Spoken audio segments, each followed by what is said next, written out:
Muy buenas noches y bienvenidos a Signo Pesos, la economía al alcance de su pantalla. Estos son los temas claves de hoy.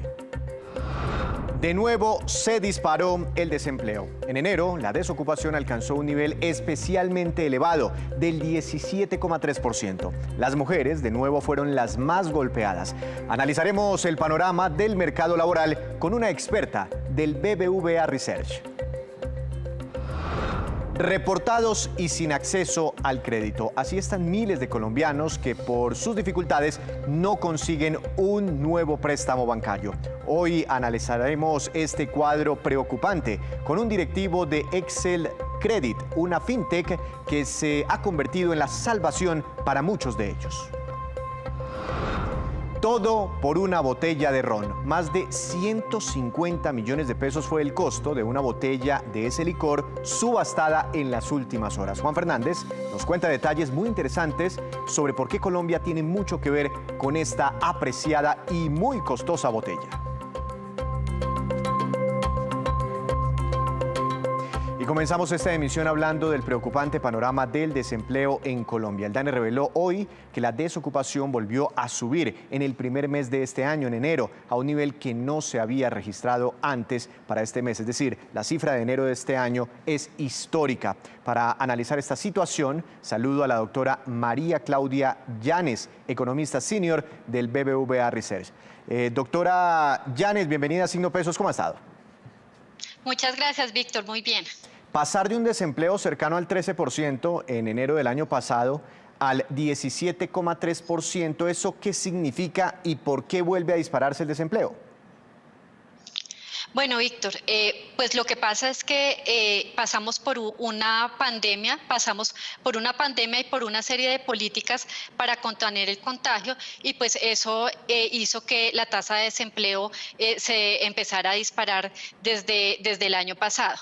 En el caso concreto de enero del 2021, pues hubo unas restricciones adicionales a la movilidad que hicieron que la tasa de desempleo se aumentara. El número de ocupados que venía creciendo desde agosto del año pasado de forma ininterrumpida mensualmente, cayó entre noviembre y diciembre en 200.000 personas.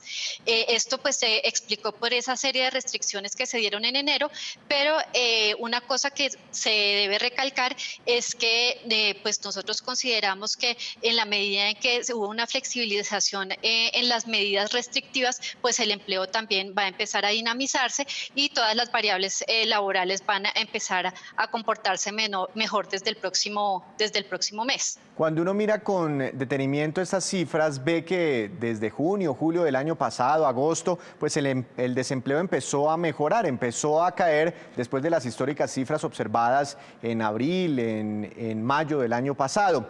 Pero en enero como que se revierte esa tendencia, se quiebra esa tendencia bajista. ¿Usted cree que es un bache en el camino que solo ocurrió en enero y podemos a partir de febrero empezar a ver nuevas recuperaciones en el mercado laboral? Sí, Víctor, sí, pues yo creo que y nosotros creemos en el equipo que esto es una cosa temporal y pues está muy asociada a esas restricciones y a esas restricciones a la movilidad que se dieron. Entonces, pues sí creemos que cuando todo esto se flexibilice más o como ya se empezó a flexibilizar, el empleo retomará pues una mejor senda de crecimiento como lo venía haciendo desde antes y pues la tasa de desempleo también empezará a ceder. Pero ese 17,3% mensual en enero no lo habíamos visto para un mes de enero, ¿no? Dentro de los registros del DANE. ¿Por qué algunas ciudades, ese es el promedio nacional, pero por qué algunas ciudades están por encima inclusive del 20%? Sí, pues toda esta coyuntura de la pandemia, todas las políticas relacionadas con la pandemia también afectaron mucho precisamente a las ciudades. Si uno mira los datos de empleo, el 70% de la pérdida de empleo entre diciembre del 19 y diciembre del 2020 fue en las grandes ciudades, en las 13 principales ciudades. Y esto pues se relaciona mucho es con que el virus afecta mucho las actividades con mayor interacción acción social y pues esas actividades son más representativas en las grandes ciudades. En el caso, por ejemplo, de Bogotá, en enero del 2021, sí vimos que la tasa de desempleo llegó a casi el 22% y pues en el caso de Medellín también, y estas dos ciudades tuvieron una gran restricción a la movilidad. Entonces, pues esto también explica un poco la tasa de desempleo puntualmente de enero del 2021. Claro, recuerdo, por ejemplo, en Bogotá los confinamientos localizados, también el pico y cédula, los toques de queda, en fin. Pero bueno, ustedes después de un año ya saben por qué el desempleo en las mujeres es más alto que en el caso de los hombres. Frente al promedio nacional, las mujeres están muy por encima y los hombres están por debajo de ese promedio nacional. Sí, Víctor, pues esta brecha que hay entre la tasa de desempleo de hombres y mujeres ha existido desde hace mucho tiempo y esto es una cosa común a muchos países. Es una brecha de género en la tasa de desempleo, pero pues como usted dice, en esta coyuntura esa brecha sí se amplió y pues esto está muy relacionado con que la pérdida de empleo de las mujeres se vio muy afectada porque las mujeres son muy representativas en los sectores más golpeados por la pandemia, sectores como las actividades del entretenimiento y los empleos en los hogares, las actividades de cuidado de las personas. Las mujeres son muy representativas ahí y esto las golpeó mucho. Pero adicionalmente, yo quiero decir que la brecha de género en el mercado laboral no se da solamente a nivel de la tasa de desempleo, sino también a nivel de la tasa de participación. Y las mujeres participamos menos, es decir, participamos menos en el mercado laboral que los hombres y adicionalmente con la pandemia las mujeres participamos aún menos que los hombres. La brecha se abrió también. ¿Qué es participar? ¿Es estar buscando trabajo? Sí, participar, Víctor, es estar dispuesto a trabajar.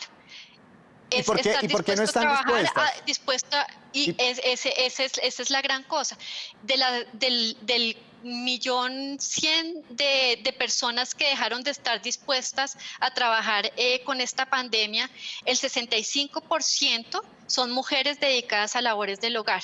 Entonces, un poco lo que uno puede pensar es que no están dispuestas a trabajar también un poco es porque pues tienen como esa función, se les ha puesto en la sociedad un poco del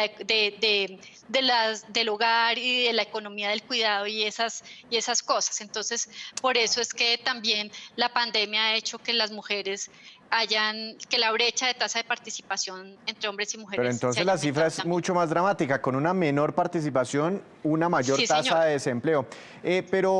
Más o menos cuando uno mira el promedio del desempleo del año pasado, históricamente golpeado por la pandemia, fue la tasa de desempleo cercana, o tuvimos una tasa de desempleo cercana al 16% todo el año. Esa fue la cifra promedio. Según ustedes, ¿este año vamos a tener un desempleo en qué nivel? ¿Más alto, más bajito? No, nosotros consideramos que nosotros proyectamos la tasa de desempleo, la urbana, la de 13 ciudades, y nosotros sí creemos que la tasa de desempleo en 2021 sí va a ceder con respecto a la tasa de desempleo de 2020. Y a fin de año pues va a llegar a niveles mucho más bajos de los observados a final del 2020. ¿Y esto de qué depende? ¿De una vacunación efectiva o de que se haga una reforma laboral? Mejor dicho, ¿cuándo en Colombia volveremos a tener cifras por debajo de los 2 dígitos? Pues por debajo de los 2 dígitos, nosotros creemos digamos, antes de que empezara la pandemia, no vamos a llegar a los niveles de antes de la pandemia, por lo menos no en 2021.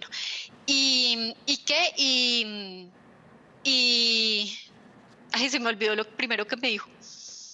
No, que ustedes estiman tener un desempleo en un dígito, ¿en qué momentos? O si para llegar a ese punto es muy necesaria una reforma laboral o con simplemente el proceso de reactivación económica, la vacunación, es suficiente. Ya me acordé lo que iba a decir. La parte de la vacunación, nosotros sí creemos que, digamos, la vacunación va a darle un impulso muy importante a la economía y por lo tanto también le va a dar un impulso muy importante al empleo y pues ayudará a que la tasa de desempleo siga cediendo. Sin embargo, nosotros consideramos que hay un hito importante y es que cuando se logre vacunar a las personas vulnerables, eso ya le dará un gran impulso a la economía porque descongestionará todo el sistema de salud y hará que las personas tengan más confianza para consumir y más confianza en general para tomar decisiones y que la actividad económica pues se impulse. Esperemos que eso ocurra en los próximos 2 meses. Doctora Yáñez, muchas gracias, feliz noche. Gracias por estar aquí en Signo Pesos. Bueno, mil gracias, Víctor. Hasta luego. Pues arrancamos entonces con un bache en el camino en términos de mercado laboral en el mes de enero. Se dispara el desempleo en Colombia. Hacemos una breve pausa, pero cuando regresemos espere, ¿cuál es el nivel de cartera que tienen los bancos y cuánta de esa cartera está en mora? Ya regresamos. Regresamos a Signo Pesos con esta que es la cifra económica del día. 521,2 billones de pesos, una cifra muy grande y corresponde a la cartera total de los bancos en Colombia al cierre del año pasado, según el reporte oficial de la Superintendencia Financiera de nuestro país. La cartera vencida de los hogares colombianos sumó 13 billones de pesos. Eso quiere decir que los hogares morosos en sus créditos bancarios son aproximadamente el 5,4% de todas las deudas. La superintendencia reconoció que la cartera bancaria empezó a deteriorarse a finales del año pasado y que esa tendencia muy seguramente va a seguir durante el primer trimestre de este 2021. Y es que la terminación de algunos alivios financieros que se entregaron durante la pandemia el año pasado ha provocado que muchas personas tengan ahora dificultades con sus obligaciones bancarias. Para analizar el tema le doy la bienvenida a la doctora Claudia Vaquero. Ella es jefe de operaciones de Excel Credit, una fintech dedicada a financiar a varios sectores de la población. Doctora Vaquero, buenas noches. Bienvenida a Signo Pesos. ¿Cómo ha estado? Buenas noches, Víctor, y muchas gracias por la invitación y permitirnos hablar de este tema tan coyuntural hoy en día en nuestro país. Doctora Vaquero, cuando decimos que más o menos el 5% de la cartera total y bueno, la cartera de los hogares puntualmente está en mora, cuando uno lo mira por el otro lado, quiere decir que el 95% es una cartera sana, es decir, personas, hogares que están al día. Si somos buena paga, como decía el superintendente financiero, ¿por qué muchas personas tienen dificultades para conseguir nuevos préstamos en los bancos? Recordemos, Víctor, que una cosa es que hoy en día la población se encuentre al día con sus créditos y cumpliendo con sus obligaciones crediticias, y otra cosa es la capacidad de pago del cliente en el momento de solicitar créditos nuevos. Entonces, teniendo esto en mente, la capacidad de pago es fundamental y es lo que hoy en día las entidades están evaluando para determinar la viabilidad de los créditos que hoy en día los colombianos están solicitando. ¿Y cómo se mide esa capacidad de pago? Porque puede ser una persona que tenga 10 millones de pesos, pero una con un salario más pequeño, ¿es posible que tenga una mejor capacidad de pago? Claro que sí.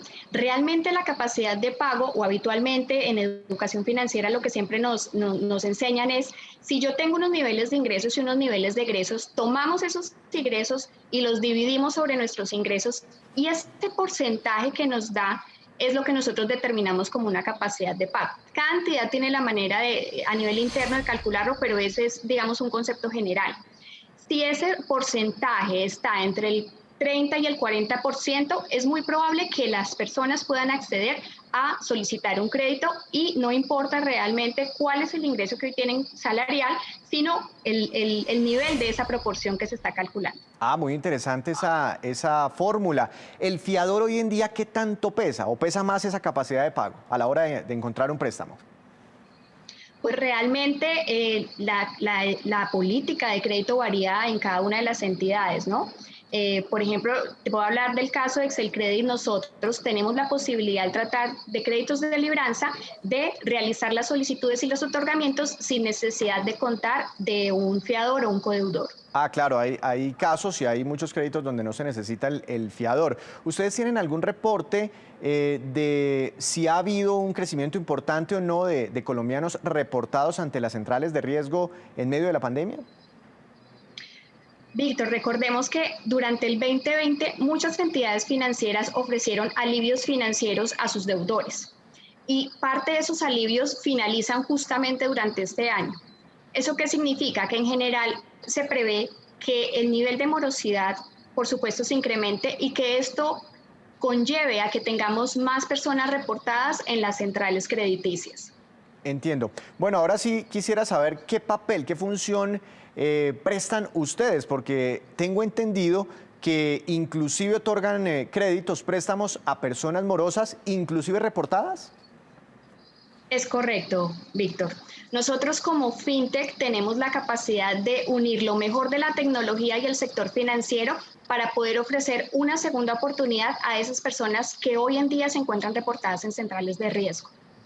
Tenemos la posibilidad de hacer un análisis de crédito detallado que nos permite posibilitar ese crédito y esa es nuestra función, apoyar la inclusión financiera de esas personas que hoy no tienen las puertas abiertas en otras entidades del sector.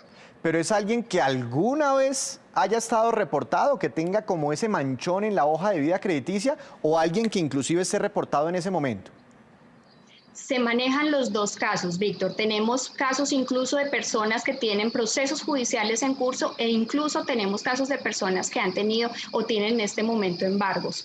Pero la tecnología crediticia que hoy en día estamos trabajando nos permite tener un análisis detallado del nivel de riesgo y posibilitar el acceso al crédito a esas personas que lo necesitan. Pero seguramente el que está reportado cuando intenta acceder nuevamente a un préstamo lo puede conseguir, pero tal vez con una mayor tasa de interés.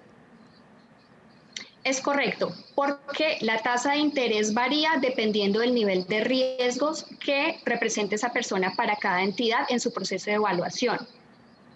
¿Ustedes son vigilados por la Superintendencia Financiera?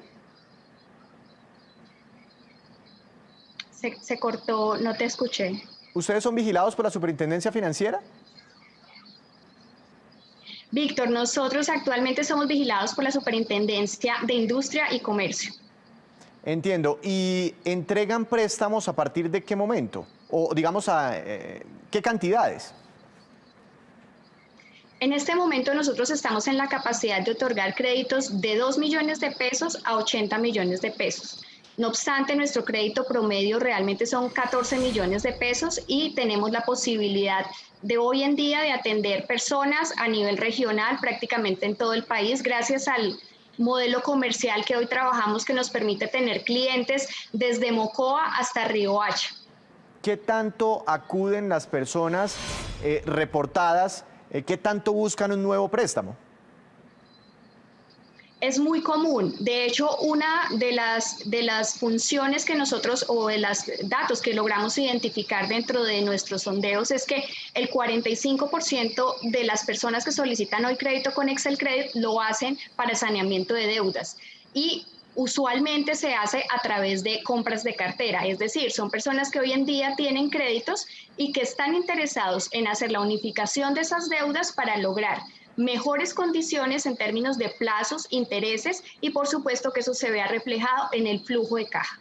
Cuando la gente termina accediendo a créditos con tasas de interés más altas, al final cada día como que se va deteriorando más o finalmente logran con esto resolver su situación crediticia, pagar otras deudas o tal vez pagar carteras con tasas de interés más altas adquiridas en el pasado. Claro que sí, las posibilidades son amplias. Lo importante es que las personas identifiquen cuál es la entidad realmente que se acerca y se adapta a las necesidades que en este momento necesitan cumplir y por supuesto que evalúen muy bien su presupuesto a nivel personal para que identifiquen realmente qué es lo que más les conviene. Claramente tenemos casos en que esos intereses altos que han tenido para esos créditos les han permitido ponerse al día en sus deudas y mejorar su historial crediticio. pues todo depende de cómo manejemos nuestras finanzas personales. Doctora Vaquero, muchas gracias por estar aquí. Que tenga una feliz noche. Muchas gracias, Víctor, por la invitación y feliz noche. Dentro de los datos entregados por la Superintendencia Financiera también se ve una importante caída en las utilidades de los bancos y no podrán distribuir más del 40% de sus utilidades como dividendos. Y a propósito de préstamos, la Fundación Microfinanzas BBVA, a la que pertenece Banca Mía, recibió de nuevo un reconocimiento de la OCDE por su apoyo al desarrollo de muchos sectores vulnerables. Veamos de qué se trata. La Fundación Microfinanzas BBVA, grupo al que pertenece Banca Mía, por segundo año consecutivo vuelve a ser la primera fundación en contribución al desarrollo en Latinoamérica y la segunda en el mundo, por detrás de la Fundación Bill y Melinda Gates, según se refleja en los últimos datos publicados por la OCDE, que documenta la labor de cerca de 40 de las mayores fundaciones de los países miembros del Comité de Ayuda al Desarrollo. La Fundación Microfinanzas BBVA hace presencia en 5 países de Latinoamérica: Colombia, Perú, Chile, Panamá y República Dominicana, donde a través de entidades microfinancieras trabaja por el desarrollo sostenible de personas en vulnerabilidad que cuentan con actividades productivas. En el caso de nuestro país está Banca Mía, un banco creado para facilitar el acceso a productos y servicios financieros a microempresarios de bajos recursos con el fin de acompañarlos en su progreso. Hacemos otra breve pausa, pero ya les contaremos qué tanta gente está haciendo compras por internet y cuántos de ellos se sienten confiados con la seguridad de las plataformas transaccionales. En segundos.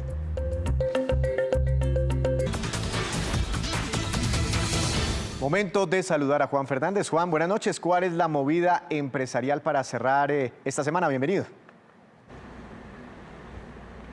Víctor, buenas noches. Fue vendida una de las botellas de ron más valiosas de todos los tiempos y el contenido de esa botella es colombiano, de la marca Dictador. La subasta se cerró en la casa Sotheby's y marca un hito en este tipo de bebidas y subastas. El valor de la venta llegó a las 30.000 libras esterlinas, esos son unos 150 millones de pesos colombianos.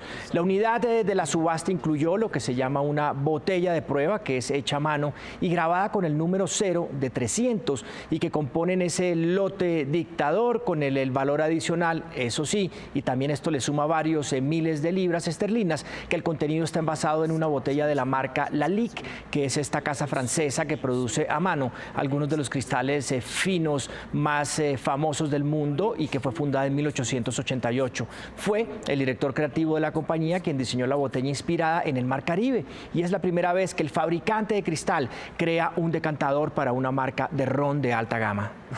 Juan, pero el ron que compro yo vale 20.000 pesos. ¿Qué otras características tiene ese ron para valer 150 millones de pesos? Víctor, en cuanto al ron y lo que le da su valor, lo siguiente es una mezcla especial de rones añejos producidos en 1976, añejados en barricas de Oporto y roble americano y elaborada en su momento por el maestro mezclador de Dictador, Hernán Parra, y su padre Darío Parra. Este tema de las subastas en las que Dictador se ha vuelto un protagonista sin duda, está marcando un mercado de licores raros que alcanzan valores cada vez mayores y atraen inversionistas globales. Y es Dictador pionero en ron añejo para coleccionistas entendidos. La marca tiene el inventario de ron añejo más grande del mundo, de hasta 45 años. Quien se adjudicó la botella recibirá una visita también a Cartagena con hospedaje en el Hotel Santa Clara y podrán visitar la destilería, entre otros temas.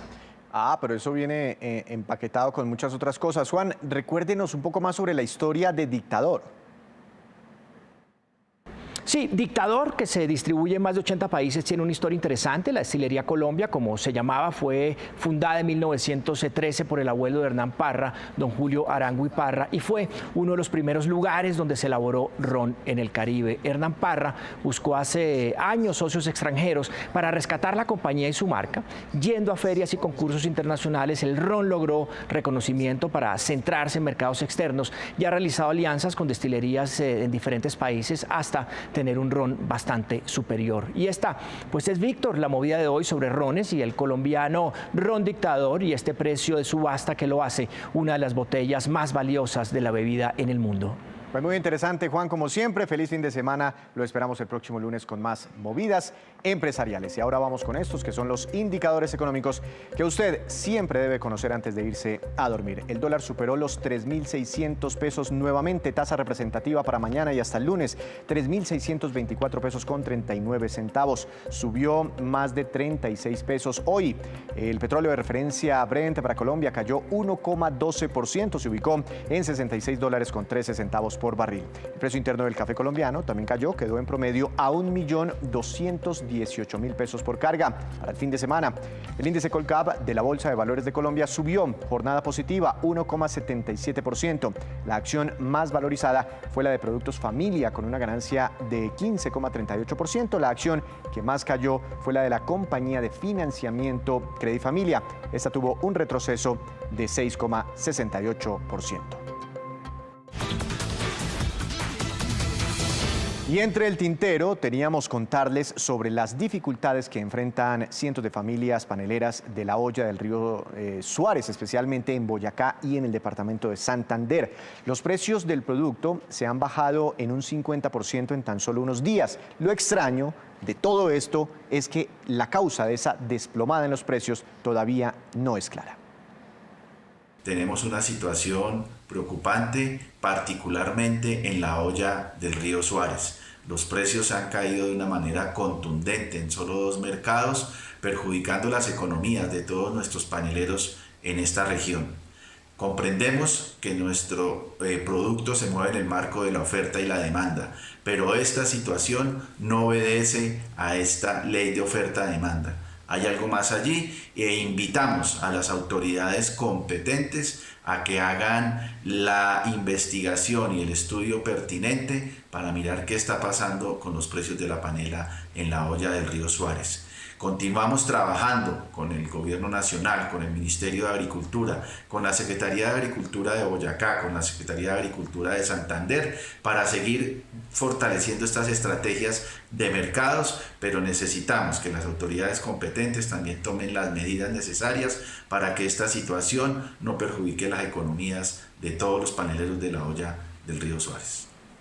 Y antes de despedirnos, los dejo siempre con datos interesantes. La compañía de seguridad informática ESET hizo una encuesta mundial sobre compras online por Internet y la percepción de seguridad de los compradores. Por supuesto, el 61% de los encuestados dijeron que sí están haciendo compras por Internet y el 40% dijeron que seguirán comprando, inclusive más que antes. Lo curioso es que solamente el 29% se sienten muy seguros al hacer compras online. Otro 16% dijeron que no se sienten para nada seguros. En comparación, 83% de las personas hacen pagos bancarios por Internet y el 39% de ellos se sienten muy seguros al hacerlos. Conclusión: la gente confía más en la seguridad de la banca digital que en la que ofrecen los portales de comercio electrónico. Así terminamos por hoy, pero los esperamos el próximo lunes con una nueva emisión y con toda la información económica que usted necesita saber. Recuerde, esto es Signo Pesos, economía al alcance de su pantalla. Que tenga una feliz noche, también un feliz fin de semana.